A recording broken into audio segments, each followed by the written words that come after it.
This is your place for all things Detroit Red Wings and all things Chicago Blackhawks. With your hosts, Jordan Linscott, David Barnhouse, Nick LePage, and Tim Stompanato. This is the Stick Blade Podcast.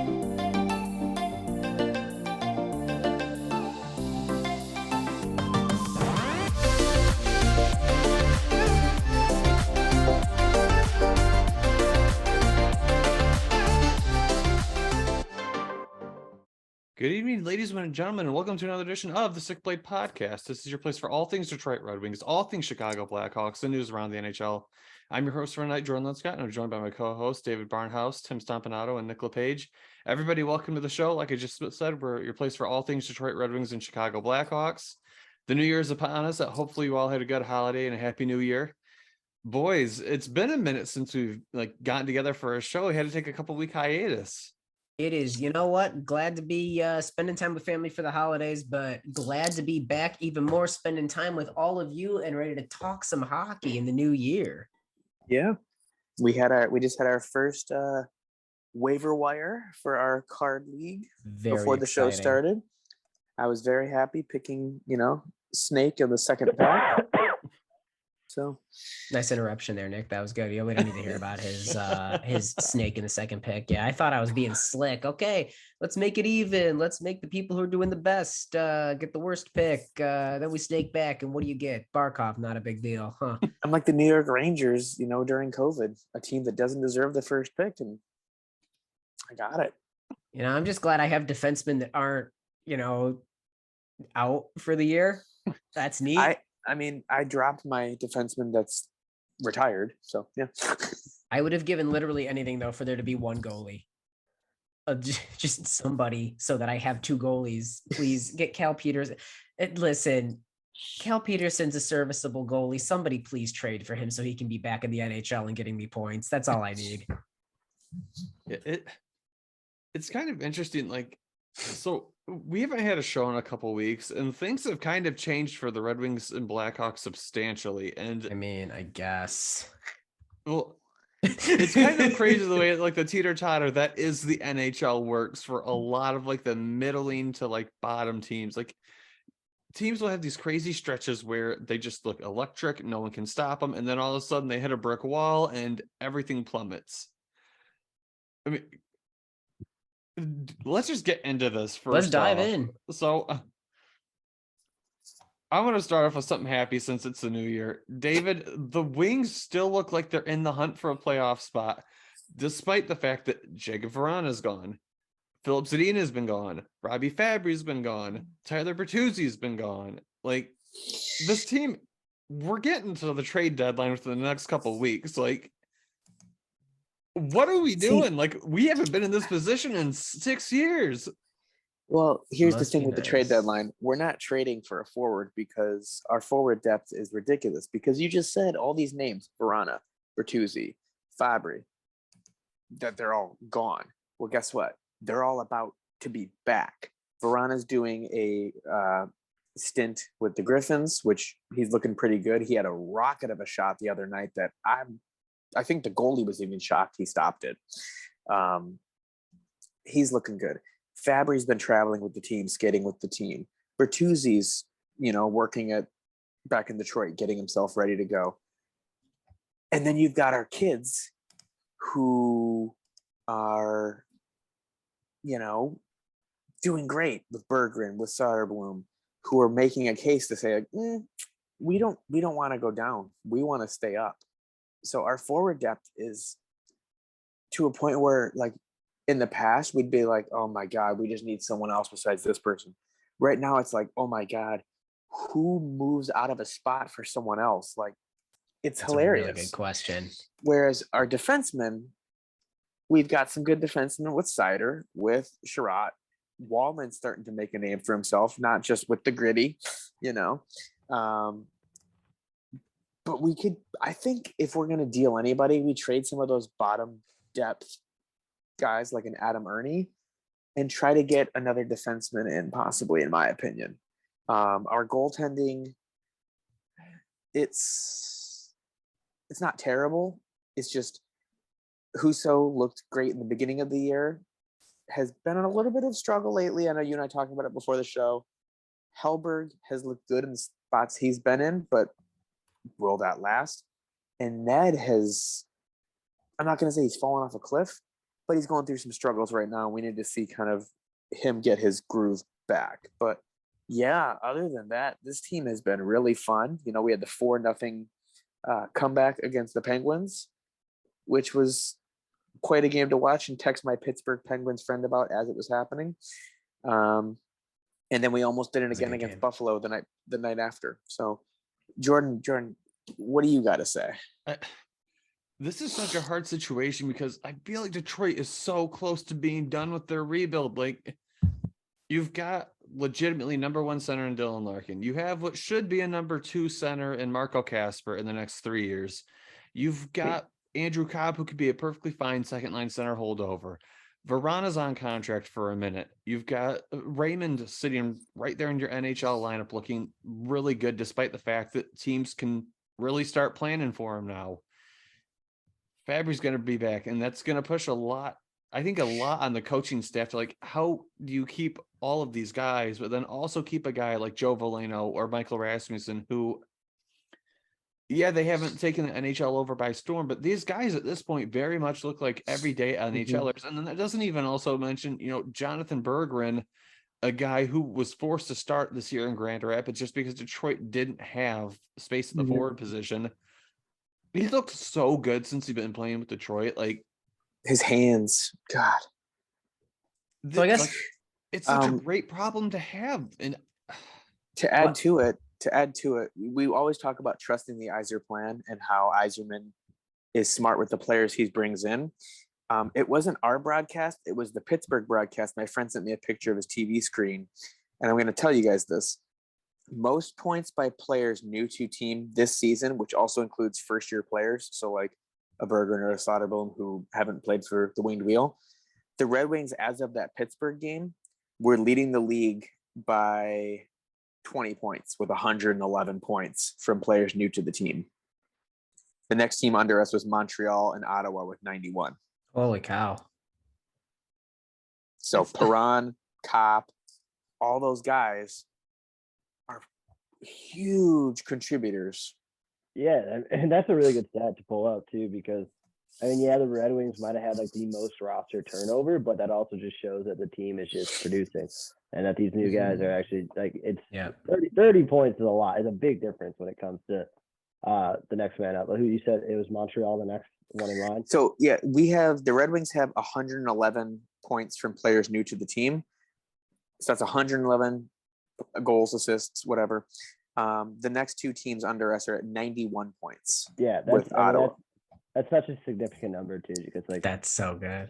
Because it just shows that the people coming in are filling their role and doing what their job is, and if not even exceeding expectations a little bit. I mean, in my opinion, like the Wings, I really think in this next month or two have to decide, are they buyers or sellers at this trade deadline? And it's such a hard position. I don't envy Steve Yzerman for this, because this is the first time in, like I said, 6 years the Wings have actually had to answer this question, and however they answer it is going to have serious repercussions for them. If like the Red Wings, they buy at this deadline and they don't make the playoffs, it's real assets you're potentially giving up. But if they make the playoffs and don't buy, who knows how far you could have gone if you pick up an extra piece at like another like top 4 defenseman, another starting caliber goaltender, seeing how far you can really go in this playoff format. But is it worth it if it, you've got the long-term plan in mind, you've got Kosa coming up, you've got Edvinsson coming up.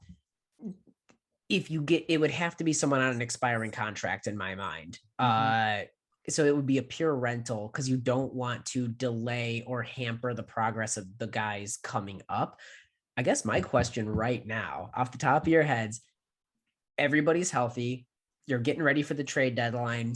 What does your lineup look? What is your ideal Red Wings lineup going into the trade deadline? So like your forward pairings, things like that, everyone healthy.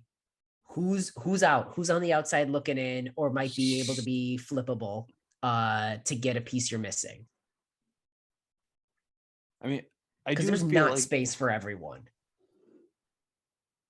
it's gonna sound weird, but like Tyler Bertuzzi's a UFA after this year. I feel like that's the move, and it's gonna be painful to watch because he's been here for his entire career. But the Red Wings they have so many players at the forward position who in the next 3 years they're gonna be looking at to be serious contributors when they're actually in the playoffs making deep plays. God, Bertuzzi though. Oh, He's the what could we? my issue with, and again, I feel like we've been saying Bertuzzi's surely on the trade block for like 3 years now. That said, I feel like he's the only person in the lineup that brings that like gritty power forward, but still not only contributes offensively, but is one of your like top contributors. He's got a Tom Wilson vibe to him, Which is why I don't think we get rid of him. I think I just don't think you've got anybody else that fills that. I think it would have to be a huge deal for us to trade him right now because, like you said, he is that gritty energy, power forward player who's So good. been with us his whole career, who is a valuable member of the team. It would have to be a huge ransom for him, in my opinion. And could Yzerman do it? Oh, of course. For sure. It's Yzerman. Of course. He would make a team give us like things they didn't realize they should give us. They're like, wait, what just happened? But I don't know. Is like Pius Suter, like I feel like he's got to be an option that's getting explored though, because like the Wings have Joe Veleno and Michael Rasmussen who are going to be playing those positions. I think Suter's a redundancy, which is a phenomenal place for your team to like position for your team to be in. Suter's good. But Suter could also be a very valuable third line center on a cup contending team. Like, God, he would also. He's a hard contract to move right now too. I mean, yeah, but the Wings can retain half. Yeah, that's what I mean. Like, it would require retaining some money. I mean, you would get a bigger return if that's the case. Oh yeah. Because Brian, I mean, like, yeah, sure, you paid a good price for him, but he was worth it at the time. I still think he's worth that money, but it's just the way the market's going right now. Is teams are not still looking not to take on too much salary. But yeah, I mean, I think Bertuzzi we talked about last year. I mean, like, Suter's got 1 year left on his deal, and he's Suter's at in the last 3.25. year or 1 year left. He's 1 year a after UFA. this one. No, after this he's a one. UFA in 23, 24. So yeah, after this season, 1 more year Yeah. after this season. Okay.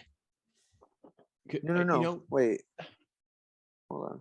Because that's my if he's He's a UFA 23, 24. So this is his last year of his contract.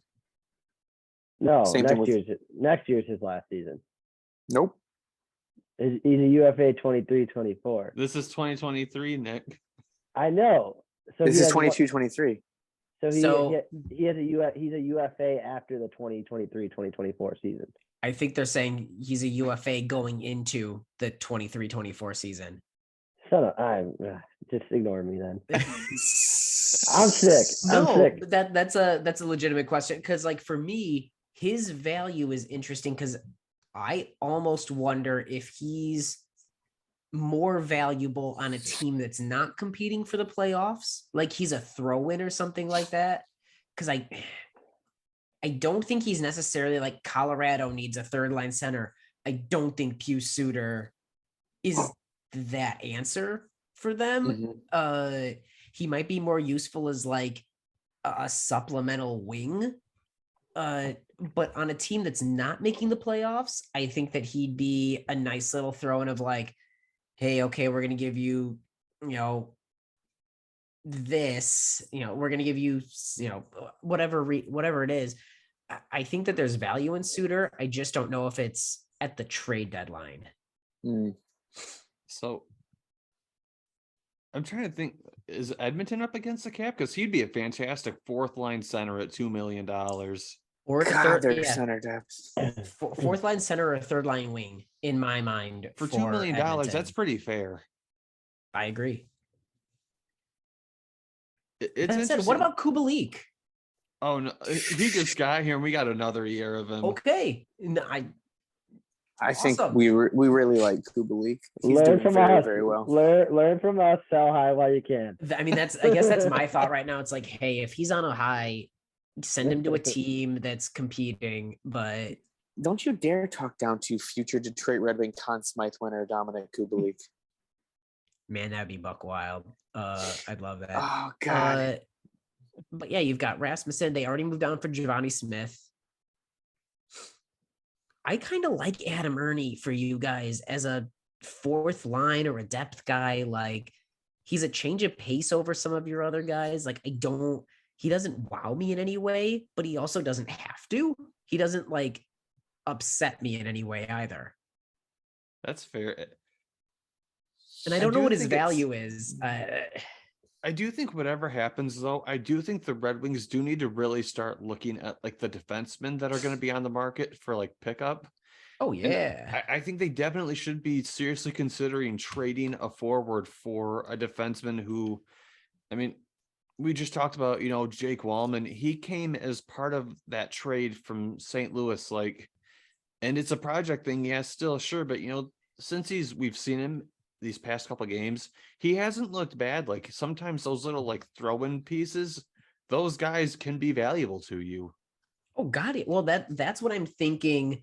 That's what I'm thinking a Pew Suitor is. If you're looking for a, top 4 defenseman, instead of a first round pick for them, maybe you give them a second round pick and Pew Suitor. Like something like that, where they think, hey, this kid could be like, I don't know, valuable for us as we're rebuilding or as we're, getting whatever it is. That's where I think Pew Suitor is going to have his most value, as helping you get that next piece. Yeah, if I was in Steve Yzerman's position, I would definitely be looking at like what defenseman could you potentially be looking to trade and get from like teams that are in like the quote win now mode. And like seeing if there's anybody who, like, when you look at them, they're kind of hidden value, kind of like Robbie Fabry was, kind of like Jacob Verano was. I mean, Connor Murphy. I think Connor Murphy would be a good additional. But wait, is Hronek right-handed? Yeah, I want to say he's a right-handed defenseman.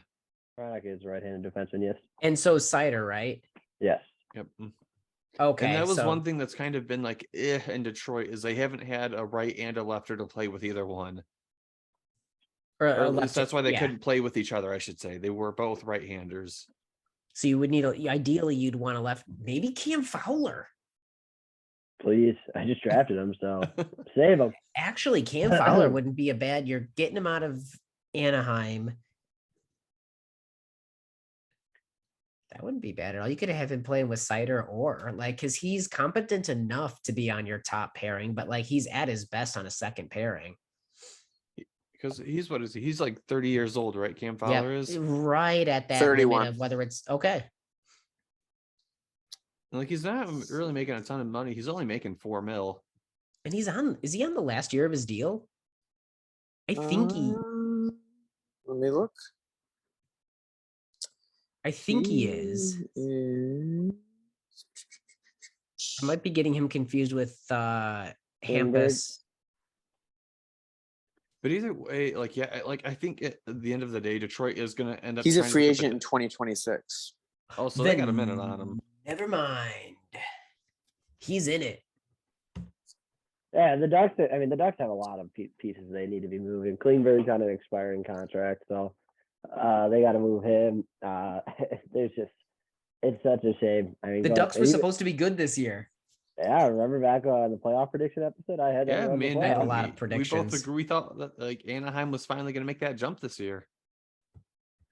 But I think either way, I think Detroit should be looking to pick up another defenseman moving forward. I think the forward position for us, it's pretty much settled. Like they have to wait it out until Marco Casper can really establish himself as a top line center capable of Dylan Larkin level play. Other than that, you're just hoping to luck out with a draft pick or a pickup from free agency, which the trade deadline, that's hidden value. It's real. Yeah. We talked about it a little bit, just like with the Wings lineup going to be, potentially very different within the next few weeks. Just a couple quick updates. Jacob Verana, like we mentioned earlier, is doing a conditioning stint with the Grand Rapids Griffins. It was originally going to be, I believe it was a 3-game conditioning stint. They made it like a full 2-week thing, which again is fine. Jacob Verana hasn't really played hockey at all this season, and to He just played one game for the Wings in the regular Yeah. season. He had a goal and an assist, and I was like, sweet, glad I drafted him so late. I still have him, I think, on one of my Good. teams. So I'm just like, I gotta keep him. I like him. No, I think it's my league because you're probably able to stash him. But for him to basically be like getting like a quote unquote like a preseason in Grand Rapids, it's great. Eventually, he's going to come back playing top 6 minutes with either Dylan Larkin or Andrew Kopp. In theory, this is good. Philip Zadina, it sounds like it's a couple weeks out, as is Tyler Bertuzzi. I feel like I'm beating a dead horse here when I say this. I think a lot of people are really not understanding how valuable a player like Philip Zadina was to the Red Wings' early success in this season. They're A not guy who gonna. was consistently top 3 Corsi percentage on the team every night. There's so many fans that don't understand Corsi. Like, and I get it. It's a weird. It's hard to like really break down if you're just a casual fan or somebody that's watched hockey for years and years and years and relies on the eye test. And like, it's hard to explain to someone like, hey, yes, theoretically and mathematically, this person's doing a really good job. It's just not translating. Because there's guys that for years have been garbage at Corsi and all the fancy stats, and they tear it up. Patrick Kane's not killer at Corsi. But no, what Zadina brings to your team is such a unique skill set, similar to like Bertuzzi's unique skill set. Zadina, in a very different but similar way, brings something that like his possession and his like control of the puck has been phenomenal to me. Like his ability of driving play, even if it's not translating yet, part of that is you haven't played with a fully healthy team in a long time. Mm-hmm. So I guess I sort of asked this question earlier and we ended up going on to a wild breakdown, but your top 6, all healthy, Bertuzzi, Larkin, Raymond, and then a second line of Vrana, Kopp, Zadina. I mean, I would be comfortable putting Zadina in the top 6. Like, I truly believe, like Steve Yzerman even said before the season started, the goals and assists will come. It's a matter of continuing to do the right things. Eventually, you're going to get the points. Which I guess your third line would be some combination in my mind of Rasmussen, Veleno, and Kubalik. Great. That does put Pius Suter on the outside, like because I guess he could be your fourth line center. But you've got fourth line guys. Mm-hmm. I think he's a redundancy for your team at this point if everybody's healthy. You heard it here first, folks. Pius Suter's getting moved at the trade deadline. Yep, you can quote the stick blade. Yeah, all this is kind of just like a telltale sign. Once you get everybody healthy, it's gonna be like when you see the guy on the outside looking in, you know who's gonna be moved. Like when they don't have a role, you know who's gonna be moved. That's exact. Like there's guys that you can't justify not being in, and Pius Suter's not a guy I can justify being in over somebody in your top 9 that's healthy. Because you've also got Jonathan Berggren. Yep, Berggren's still here. I don't want him on your fourth line. Like, that's a weird one too. Like, I think when all's said and done, Jonathan Berggren's going to pan out as like a really solid middle 6 guy. And like, again, how can you deny giving that guy minutes when he can still be here when your rebuild's over? I still think you're going to end up flipping one of Veleno or Rasmussen. After you signed Kopp to that 5-year deal, I think that you're going to end up flipping one of Veleno or Rasmussen. It's not going to be this year, but you are going to have to flip one of them because there's not enough spaces for everybody. Yeah. But again, it's a good problem to have for Detroit. Oh, this is a phenomenal problem and not a problem you've had in the last 6 years. It's the complete opposite problem that the Hawks have, where we're just like, I don't know, do you want to play hockey? Come on up. We got spots for you. It's a cool position for your rebuild to be in, to be able to see the other side like that. Yeah. I mean, you just brought it up, like how different of a position the Hawks are in. Tim and Nick, I mean, like we joke about the Hawks being bad, but you guys actually have some really important questions to talk about looking into this new year too, because like you've got legitimate players who are going to be moving, and you're going to be trying to accumulate very real rebuild assets to speed up a rebuild.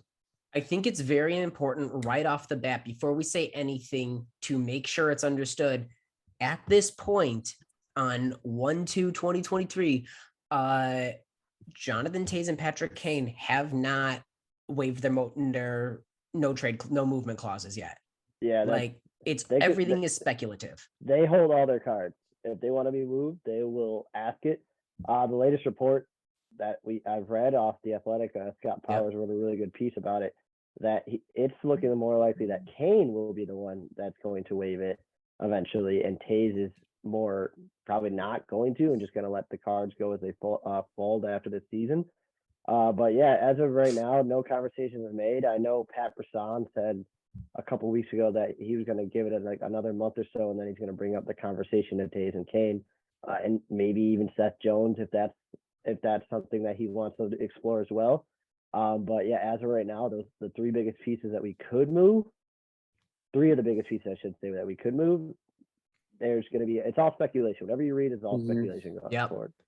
I mean, exactly. One person I think, because again, my theory is, I think Jonathan Toews stays.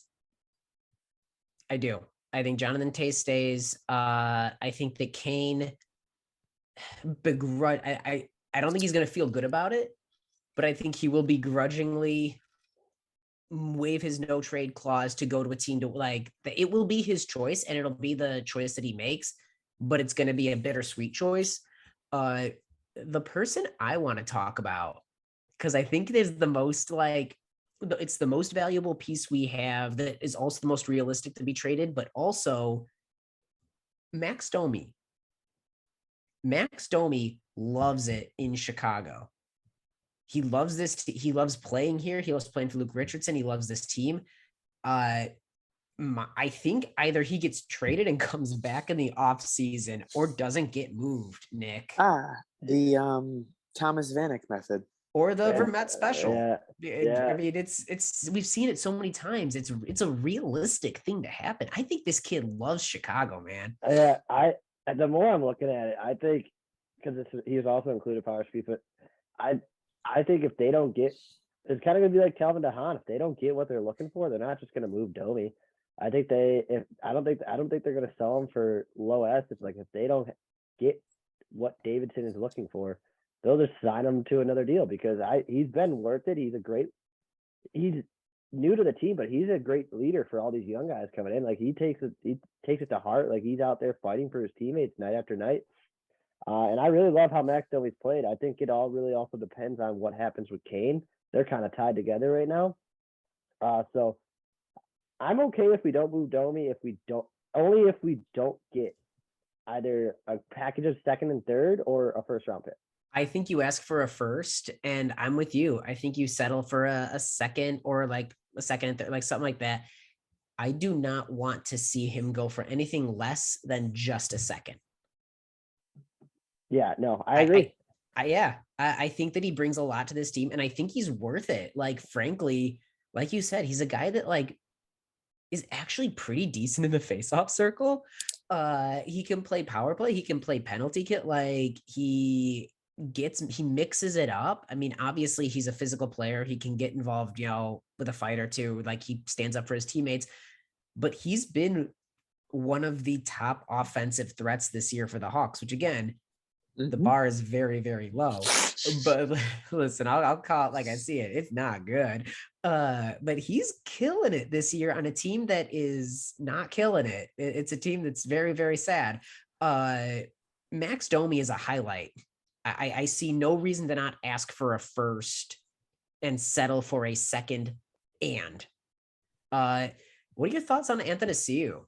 Yeah, Anthony is an interesting one. I know the other side of the podcast is quite. They're very familiar with they're the many very faces of familiar. Andreas Anthony. Yeah, and The speedster. we've seen him all this year. I mean, I think he's had a couple. There's a couple breakaways he had this year that he just couldn't finish, and that seems to be the story of. But there's also some that he has. It's weird. He's dazzling, but like he goes on spurts where he's on a heater and then it just falls off.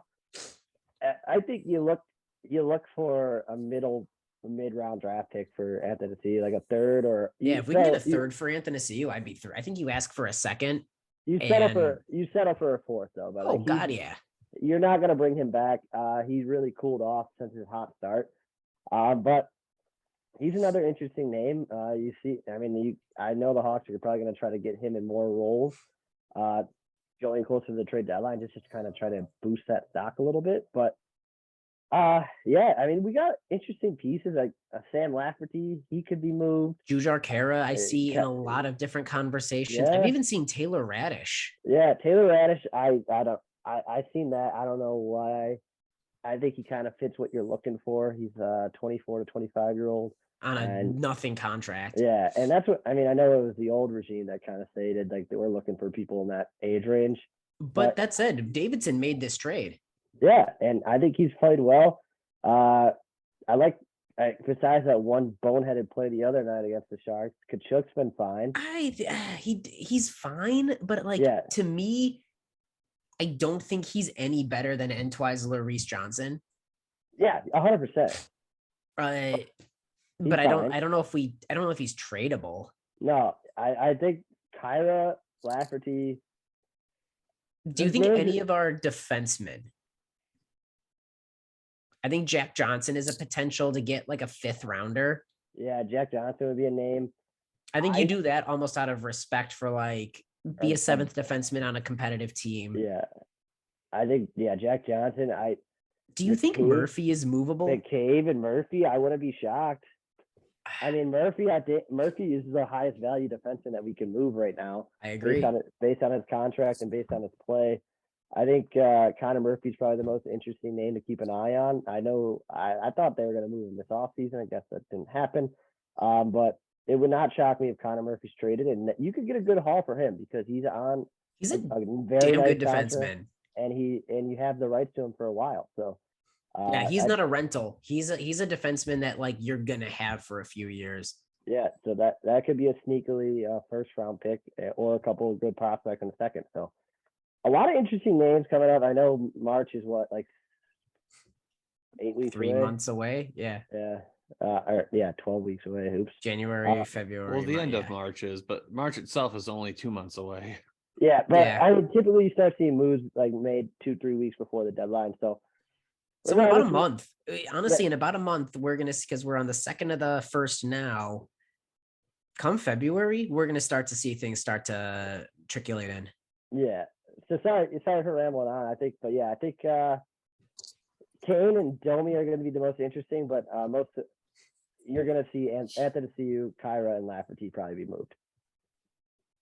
I agree. Now Murphy, he's on a 4x4, right? He was. Is he on the first year? I thought he was on the. Well, I mean, his contract was a 4-year, $4 million, right? Yes. Yeah, I think he's got 2 left after this year. I'll double check while you guys talk. I think he's worth it though. He's a defenseman that can play in. Again, he's primarily a defensive defenseman, but he can chip in. He's just so reliable.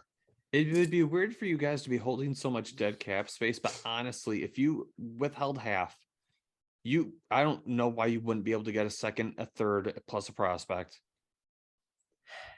For Murphy, I would want. For Murphy, I don't know. Maybe I'm a meatball overvaluing my people. I'd want a first for Murphy if we're retaining salary. Trade him to Toronto, since they have basically no defensive group right now except for Morgan Riley. Toronto, Edmonton. Edmonton, He would be a boon. He would be Edmonton's #1 defenseman. He's on year 1 of this contract. Oh, yeah, so you get him for another 3 years. Yeah. I would hate if we ate any salary. We have to have a first. But even so, like a true top 4 defenseman at $2 million a year for the next 3 years, if you are a team like Toronto who really is like boom or bust right now, I do think that move is worth making. I think even if they only eat $1 million of the salary and it's a $3 million for a top 4 defenseman, get out of here. Yeah, that's great. Yeah, you don't find much deals like that around. Absolutely not. Yeah, I think Edmonton. I think Toronto. I don't think any. Are there any U.S. teams that? Because I think most of the competitive teams are pretty set. I mean, maybe if the Capitals really wanted to, because they're not going to stop competing until Ovi retires. I mean, they could, because he'd be a nice boon to like Carlson and Orlov. That's what I'm thinking. I think that he would immediately step in over Orlov. I think he'd be your second pairing right-hander. That said, we know he can play his left hand. What about the Devils? That's an interesting one. Okay. They're a young team that's kind of. I know we're off to a rough start, but they're a young team that kind of needs veteran leadership. I think the Devils would be. They've got interesting. Hamilton. They've got Severson. They'd add Murphy. I don't hate it. Dougie's a lefty, right? No, Dougie's a right-handed shot. Okay, so then Murphy would be the second pairing right-hand defenseman, which is exactly where he thrives. Son of a gun. No, the Devils are exciting. I think the Devils would be a legit option. They're good. Yeah, I don't know. It's just such a tough to put where these guys could be going, especially because there's going to be so many injuries that happen from now until March. It's going to be. I'm as rough as this season's been. It's been exciting, kind of watching things develop and watching. I know you Red Wings fans have been there like a couple of years ago. Oh yeah, it was rough. It's dark before it gets bright. It's pitch black before it gets brighter, and it's pitch black right now. But once we get closer to the lottery ball machine, things will get a little more exciting. Hey, at least you guys probably won't get screwed as hard as we did. We won't. We physically will not. Yeah, be you able actually to be. can't. Yeah, because if we get, I've been telling people left and right, anyone that'll listen to me, if we can be the worst team in the league, we are guaranteed one of Bedard, Fantilli, or Leo Carlson. And there is no wrong answer. That's your cornerstone. That's a player who you're looking at That's realistically as like a franchise level player. 100%. Because like they were saying like, oh, Leo Carlson's cooled down to only about like a little bit over a point per game. He's 18 years old playing in the top Swedish league. Like he's putting up Backstrom numbers in his rookie year now. Like, and he was putting up like over Backstrom numbers. You're telling me that's a cool down? Phenomenal. Yeah. Yeah, no. Again, I love Fantilli. Bedard is, I mean, Bedard's generational. It's not even fair. Like he broke the Gretzky Lindros record for World Juniors. He looks like the next Connor McDavid. Yeah. Like he looks more like a Connor McDavid than a Matthews, even, which is really exciting. And like you get a kid like that, and that's where I think Jonathan Toews has so much value on this team if he stays. You get Connor Bedard and have him come in under Toews and learn the game under not only one of the best, two-way forwards in the league, but also one of the best just professionals in the league, understand what it takes for the locker room and everything around that. That's what you need.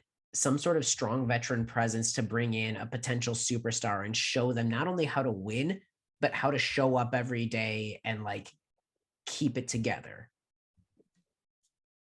Because that's where I feel like a lot of like, it's so easy as a superstar kid to just sort of be the person in the room, but to have them come in, I truly think Trevor Zegras under Getzlaf was able to develop into maybe not a better hockey player, but like a better locker room presence and a better teammate. Like that's the stuff that develops. Yeah, it is an interesting situation for you guys because it is like you guys are gonna have to Well, you don't have to. Like, you assume you're going to move, Patrick Kane or Jonathan Taves, either one or both. But you guys will, after this season, be having some very serious roster turnover. We already have, like, that's it. Kane and Taser, what's left of the dynasty years. I'm gonna give a potentially controversial opinion. I don't think we should move either of them. Yeah. Even Ooh. with the haul that we would get for Patrick Kane,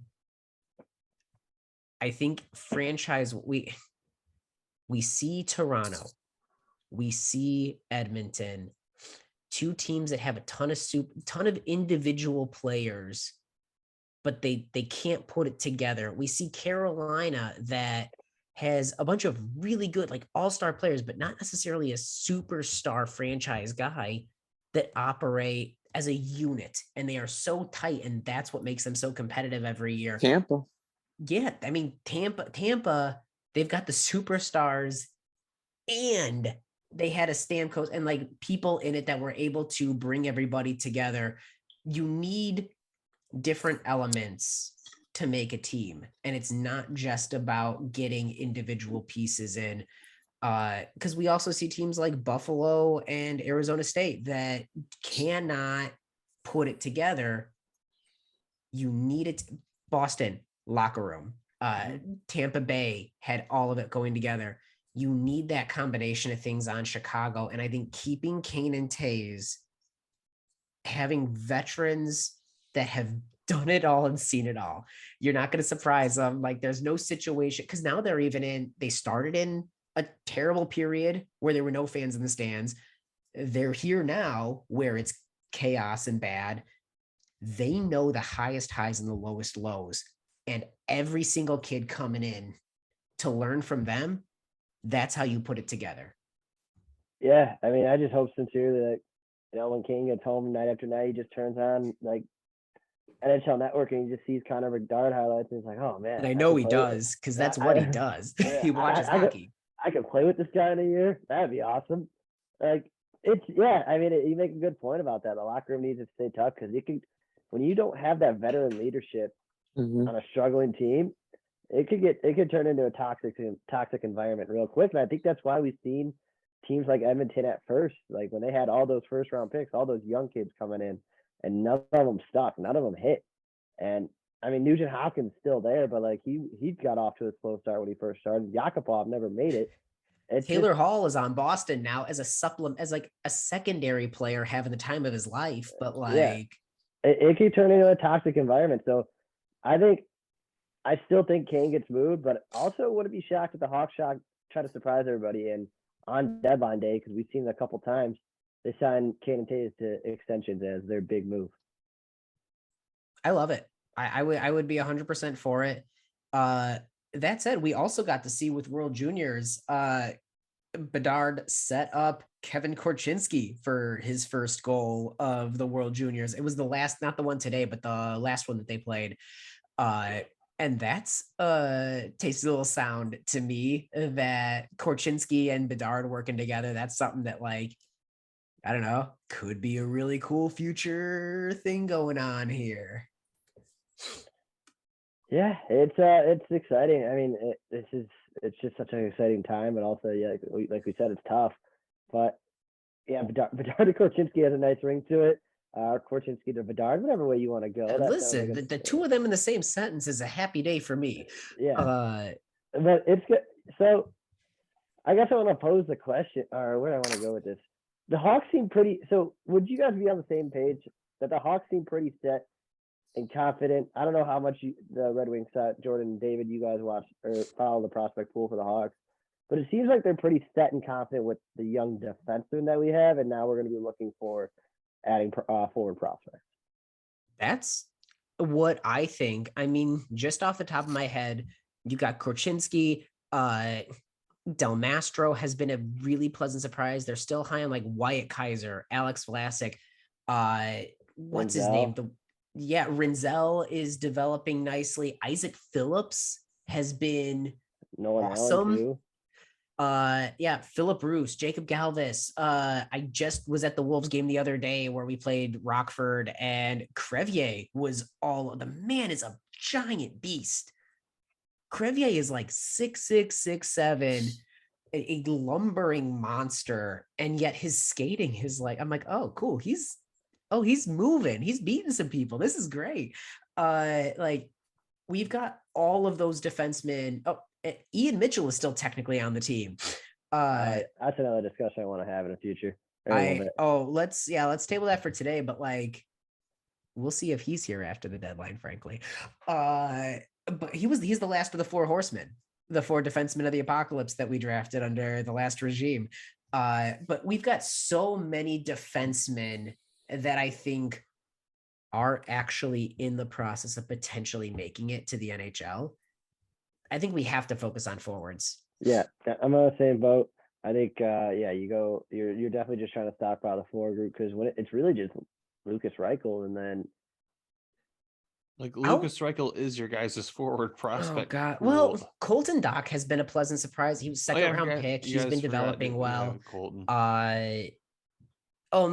We've got Frank Nazer. Yeah, Paul Ludwinski. He's been out for the year. Like that killed a year of his development. That's heartbreaking. Paul Ludwinski, our personal favorite, Nick, Samuel Savoie. Yep. Andrew Shaw, wrecking ball. Ryan Green, who was invited to the World Canada not tryouts, but like the prelims and stuff like that. They've got some cool forwards, but they could use some top there. Those are all middle six to bottom six guys, except for Nazer, who could be top six. We could use some top end forward prospects. I also want to point out on the defenseman side, Korchinski and Rinzel are the only first round.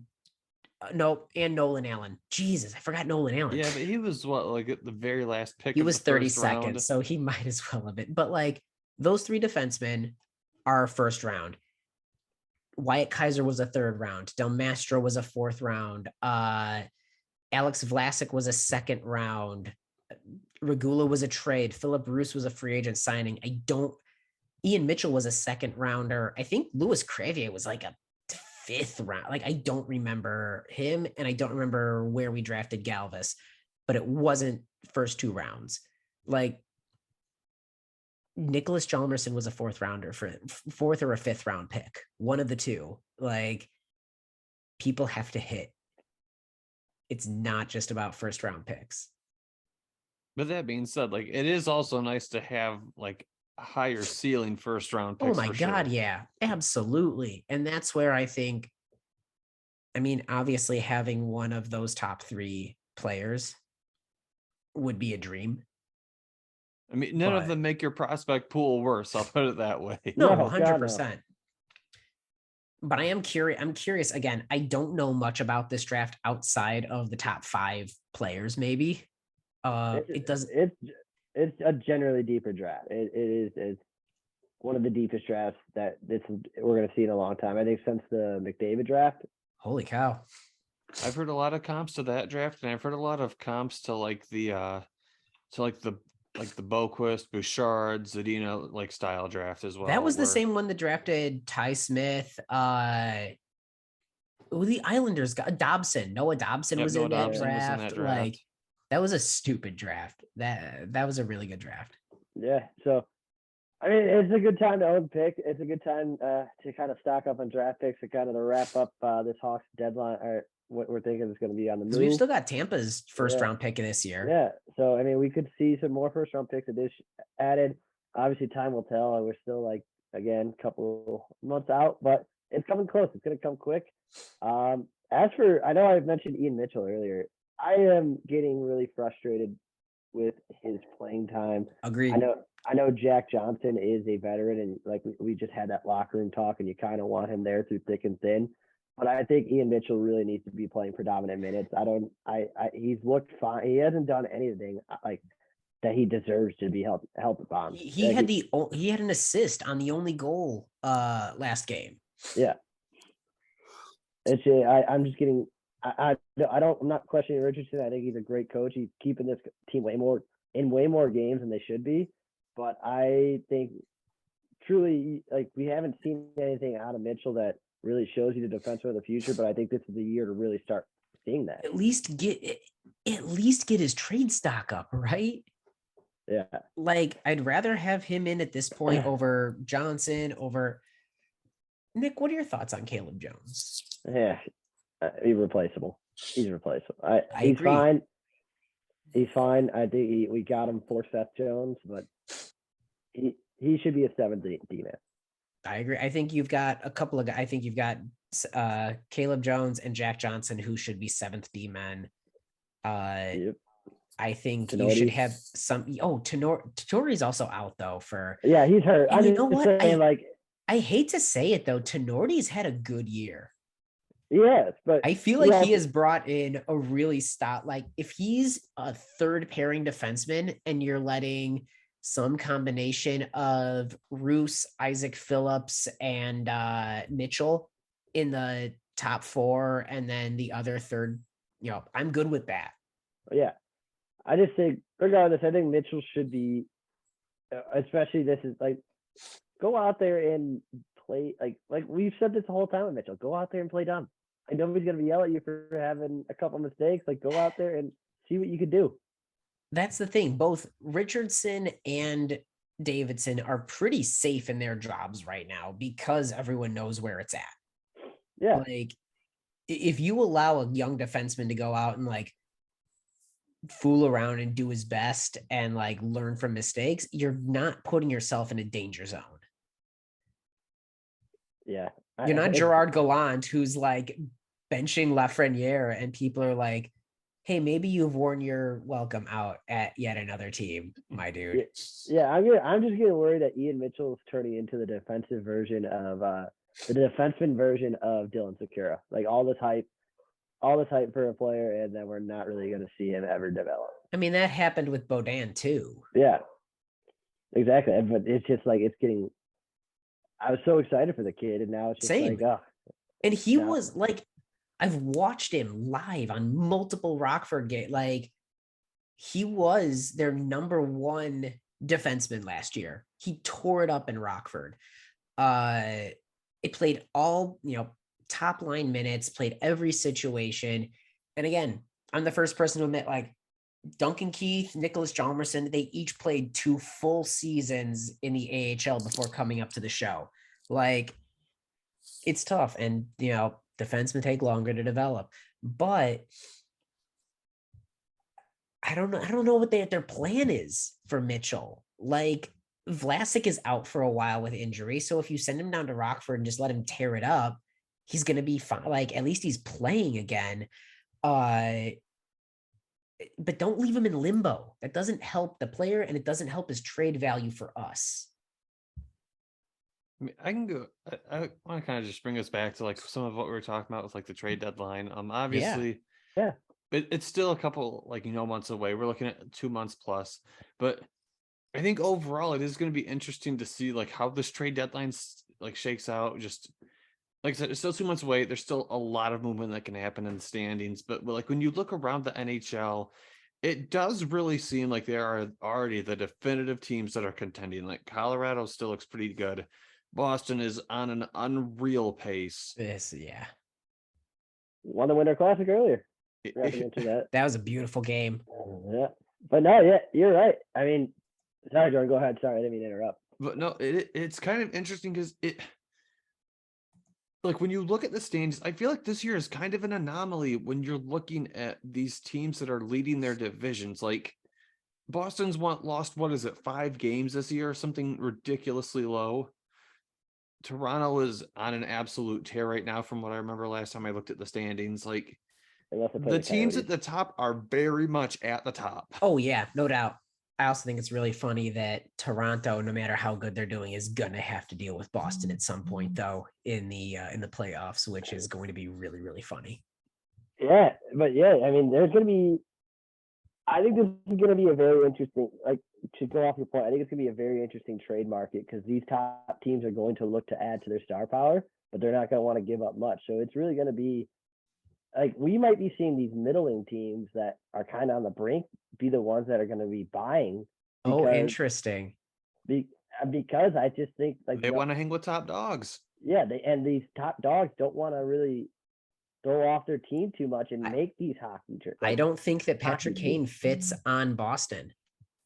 No, he doesn't fit their play style.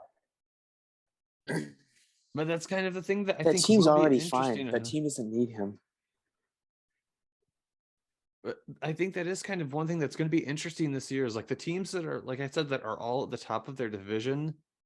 A lot of them are not just at the top; they're at the top by a wide margin. Like I Yeah. think Boston is, what is it? They have 10 more wins than any other team in the division. It's- Like it, you don't mess with that. What they're gonna bring in is bottom six guys or like a seventh defenseman. They're gonna be adding playoff insurance more than Yeah. a missing piece or anything like that. Maybe another defenseman. Likewise, yeah, I still think the Rangers makes the most sense to Kane. Makes the most sense for Kane. I think the Rangers, if they miss out on Kane or if Kane doesn't go there, I think that's where you see Tyler Bertuzzi going. interesting. I think because I mean, what that's what they're trying to do with Lafreniere is they want him to play like they don't know he doesn't know his style, they don't know his role. I think Bertuzzi adds that style of grit that they kind of wanted Lafreniere to play, grit and drive the net and make the dirty play. And, like I he would fit- take Bertuzzi for Lafreniere. I think that's a move that Yzerman looks to make because his value is low and Bertuzzi. I mean, he's a great player, but he's also on an expiring deal. I think the Red Wings are looking to make hockey trades, and like I think that's something We could have see. Lafreniere and Raymond from that draft class. I'm fine with that. I mean, realistically, that would be a nice and Lafreniere's style of play, where I think he's going to be able to actually succeed, might fit what the Red Wings are building. Could you? All right, you guys tell me if you guys think this is fair because I think it actually is pretty fair. Bertuzzi, a second and a third for Lafreniere, straight up. I think you're giving up too much. Yeah, I don't Yeah? think that's yeah. I think that I gets the would- deal done for sure. I think we're I- giving up too much. I think Yeah, no, I think you guys are giving up too much. I think the Rangers have to sweeten the pot for us. I would say like Lafreniere and a third or Lafreniere and a second at most for Bertuzzi. Because again, it's a retiring or not a retiring, it's an expiring deal. And a player who is He's That just got is- no like it's so frustrating. Because Capo Caco is making his case on the third line right now. But like, yeah, Lafreniere is not. I love him. Followed him a lot in his draft year. But he's a playmaker that was able to, with his size and like physicality, bulldoze through people in juniors. So like when he got to the show and he couldn't do that, I don't think he's been in a position to like be able to learn and adjust and tweak his game to match where the NHL is at yet. We saw it in the playoffs last year, I think, but regular season this year, it's been weird. I mean, I would take Lafreniere. God. There's just the Rangers have no leverage. Like if they're trying to get more, they're not. When you start getting healthy scraps, it kind of ruins your leverage. Man, it does. I'm googling Lafreniere and looking at like rumor news. The Canucks are showing interest in him.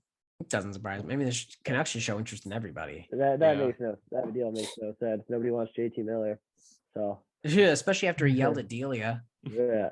Hate that. God, that was stupid. What are you doing? Like, that was such a bad look that I think was universally panned by like any hockey person. The Canucks what it makes. I think they're honestly, it just fits the Red Wings because like you're getting rid of a guy. You're getting rid of Bertuzzi, who probably you don't have in your future plans. I think you're more than likely he's not in your future plans. And you're getting a guy that has like, if the Red Wings make the playoffs this year, great. If not, that wasn't really part of the plan anyways. Like this is just like supposed to be a step up here. And they're exceeding that. And so he has time to develop and he has these young skilled players that can help him develop and the veterans there that also will be a promising part of his development. So like that's the team that makes the most sense for Lafreniere, and I think the Red Wings have the pieces to get a deal done. God, don't tease me. I like it. That Oh. said, I still think the option, yeah, but you're right, Nick. I don't think it's unrealistic to think that a Patrick Kane to the Rangers trade. I think it includes Lafreniere. Yeah. Oh, 100% does. I think, yeah, it's just, For I- Patrick Kane, hell, I'd take a first in Lafreniere. yeah, it's the Rangers are an interesting team because they're kind of under, they're falling under their threshold of where everybody expects them to be right now. But yeah, they're going to be the team that probably looks the most to add pieces. So yeah, it's going to be interesting. I These think next few months are going to be interesting. you've got the contracts for Panarin, Kreider, Zibanejad, Adam Fox, Jacob Truba. Like when you've got those 5 guys locked into longer term deals, and you've got Shesterkin, you've got to go for it now. This is your Yep. window. This is. And so they don't have time to wait for they don't have time to develop Lafreniere or wait for Lafreniere to figure it out. Yep. You got Which to is kind of. not good for Lafreniere, and it's not good for them. So Kane doesn't have to figure it out. He's there. Yeah. He just needs elite talent around him, and he's going to And be boy, one of the oh best. my God, having him play between like Zibanejad, Panarin, or like Trocheck and Yeah. Panarin, like either way, whoever in Panarin, whoever the center is, just get the hell out of the way and facilitate the puck.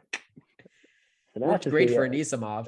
So now we're a podcast rivaling who could get Lafreniere swindled from the Rangers. It's good to have a rivalry that means something and not just like, well, I don't like you in spirit, but I'm also terrible. We can move on to the flashback Oh, flash cool. forward segment. I get to So- be in pain. It's been a couple weeks, so I don't want to recap all of the games, obviously, but I do want to do like just what are your guys' general impressions based on what we've seen the past couple weeks from the teams? I mean, David, won on Wings the- good. Wings good. Hawks bad. Hey, we won on December 23rd. I was there. We I mean, I said at the beginning of the show, our young guys have looked good. Our whole team has looked good. Did we lose games that we probably could have won? Yes. Did we win games that I was shocked by? Yes. The Pittsburgh 4-0 game, coming back and winning that was quite shocking. But overall, I'm happy with where the Wings are. Yeah, I think that 4-0 game is really the highlight of the 4-0 comeback against Pittsburgh was really the highlight of for the flashback for you guys. That really shows. I mean, that just shows that a team is legit. Like if they could come back, overcome adversity from a game that's essentially that most teams would check out of pretty quickly. They overcome adversity, and Jake Wallman, one of the most unlikely guys probably to become the OT hero, and then hit the first ever NHL gritty afterwards. I think that is such an awesome moment. That's so good. I mean, it kind of reminds me. Now, I don't want to always relate things to the Hawks, but like when the Hawks in 09-10 against, they played the Flames. They were down 5-0, changed their goalie, and they came back to 1-6-5 in overtime. It just shows a team is really there. Like they're a team that could make some noise, and that was like the telling sign of the way back when the Hawks were on the rise. That's a telling sign for the Red Wings. Like, hey, 100%. don't overlook this team because they're gonna come back and bite you in the ass. They're never out of it. Yeah. Nope.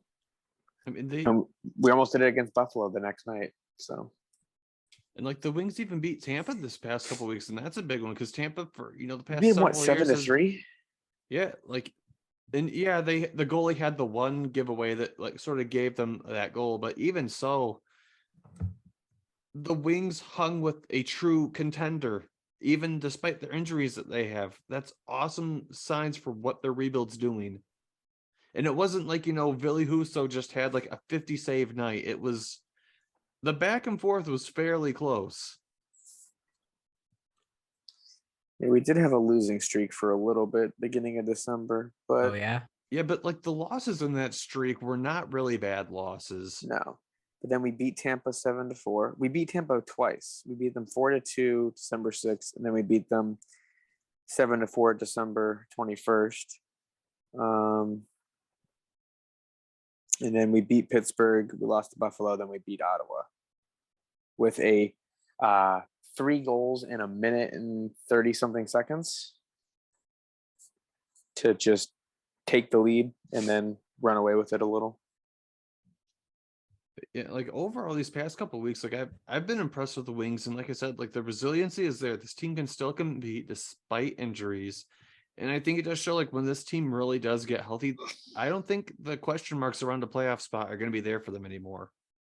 Like I think it's going to be pretty definitive. This team should be in the playoff mix. Mm-hmm. I mean, Tim and Nick, you guys, I don't think had quite as nice of a past couple weeks we did. We've won 3 games in 2 months.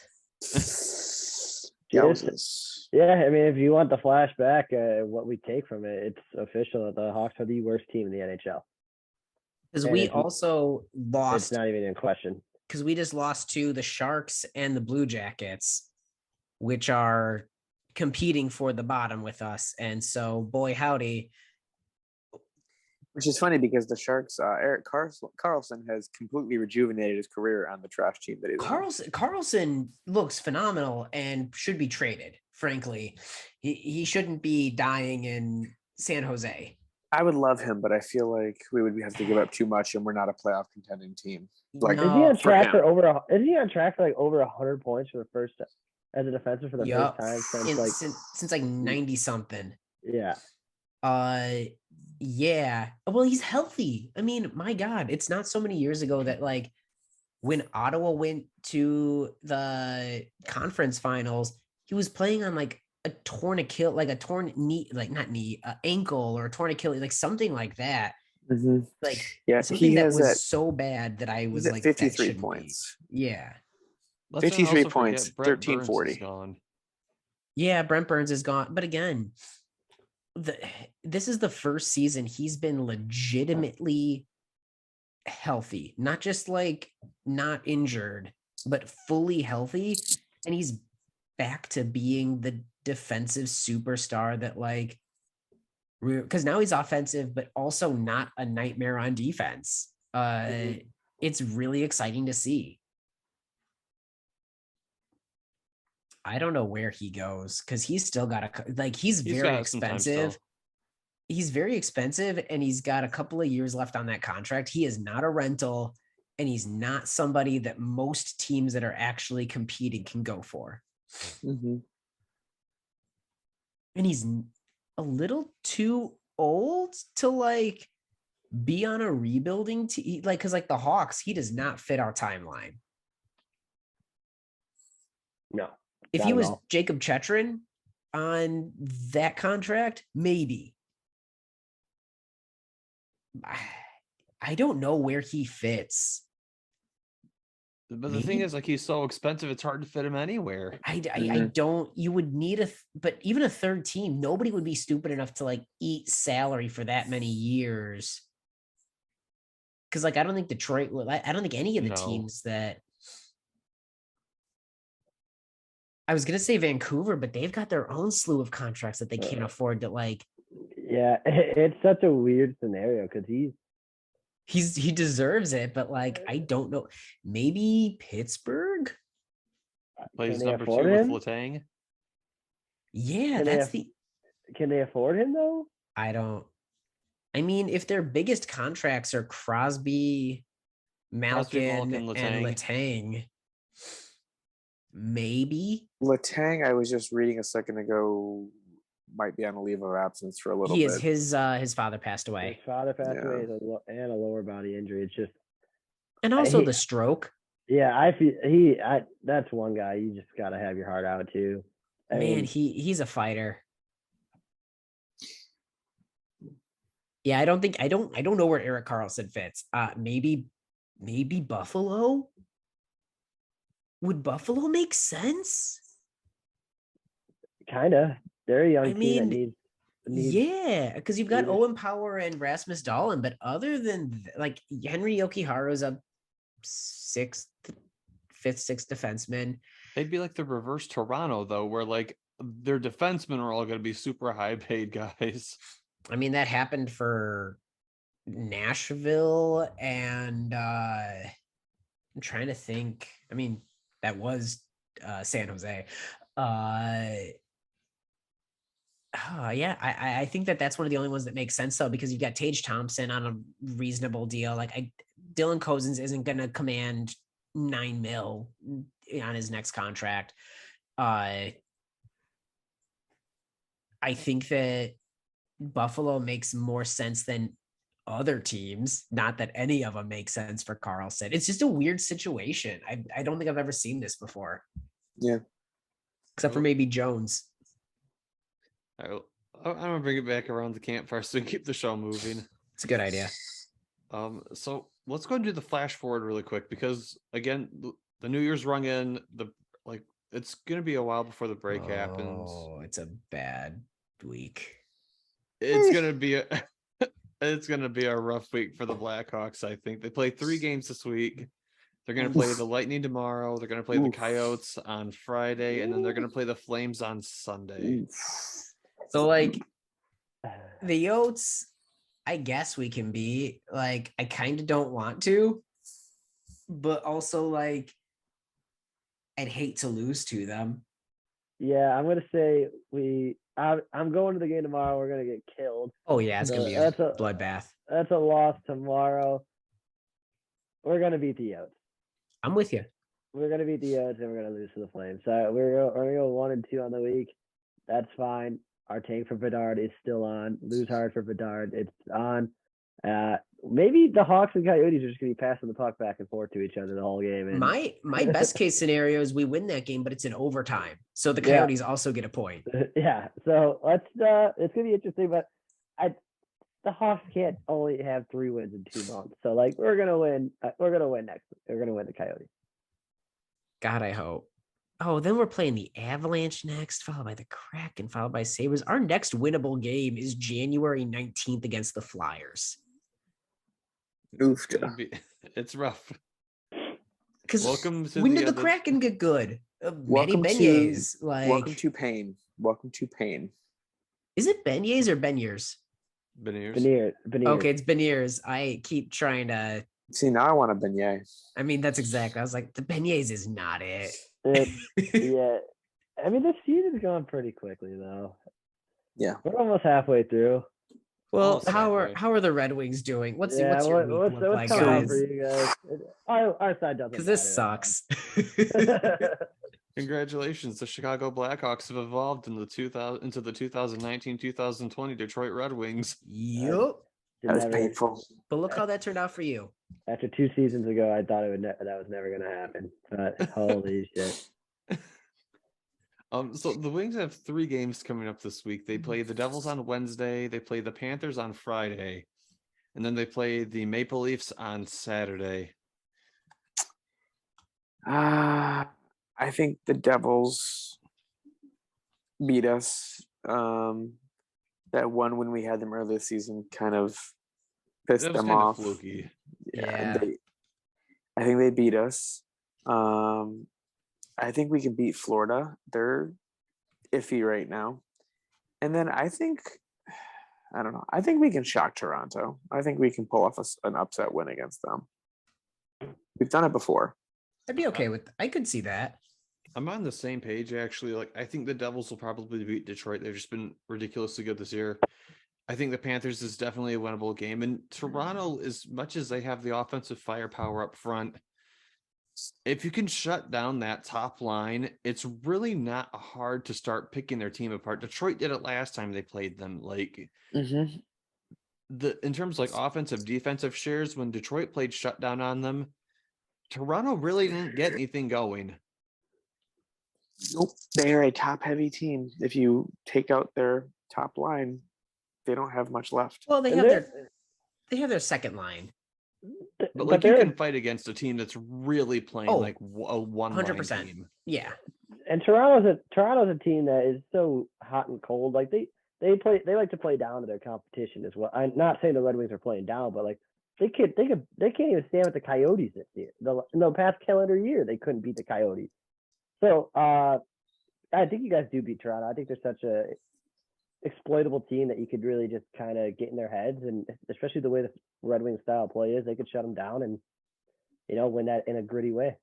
Yeah, you're gonna give them 60 minutes of hell, and I do not think that Toronto is built for 60 minutes of hell. No, I do think the Wings have the ability to just muscle them all around, and Toronto won't be able to beat that. I mean, they barely won the game last time they played.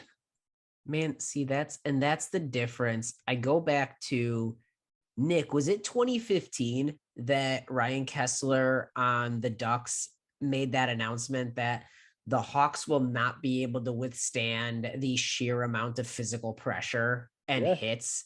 And the Hawks not only withstood it, but beat them. That was a team that had firepower and offensive talent, but also defense and grit and tenacity. Those are all things that a Toronto is missing. Yeah, Toronto just is all skill based. Because all I'm thinking is like, oh, you can't say that like Toronto can't survive that, because that I don't think they can. They're missing that element of like grit and tenacity. The skill game is absolutely there for Toronto. Like, And it they has to have- be. Yeah. But like, if you can, like I said, you can start muscling them into the boards every single time they get the puck. They just don't do anything. I mean, like, I kind of joke with some people. I got a buddy who's a Toronto fan near me. I joke with him. The only reason the Maple Leafs win games is because they strictly just score more goals than you. Like, they don't actually play a full, complete game. Yeah, they just happen to win 7-6. Yeah, That said, their goaltending has improved this year. it actually has been. Yeah, like, Having the combination of Matt Murray and Samsonov has actually been a boon for them. Just Yeah, want to give credit where credit's due. I love like talking trash about Toronto, but like that was an improvement. It was.